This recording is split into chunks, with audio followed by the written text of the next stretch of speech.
Egiago-inĩ riboti na tũrĩ harĩ riboti ya mwaraho na gĩko kĩrĩa gĩteagwo gũkũ Nairobi. Mũtumia mũnini wa President Dagĩtarĩ Joyce Kindiki nĩ ũrĩtie aikari onjoria na nginya anyitite matiganĩte kaunti-inĩ ya Nairobi metĩkĩre kũnyitanĩra na thirikari mĩhang'o-inĩ ya gũtheria kaunti ĩno itemi-inĩ rĩa kũgacĩrithia ũthiũ wa mũciĩ mũnene wa Nairobi.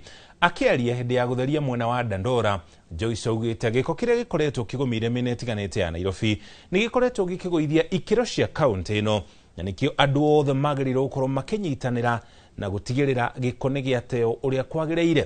Joyce ongereire na kuga atĩ mĩhang'o ĩno ya gũtheria Nairobi ĩgũkorwo ĩgĩkinyanĩrio icigo-inĩ itiganĩte ta Kawangware, Mathare, Kibra, Korogoco, Mukuru na nginya Nairobi gatagatĩ. As we clean our houses every day, we must also extend that same responsibility to the spaces outside our homes, that is in the street, drainage channels, markets and public spaces where we live and work.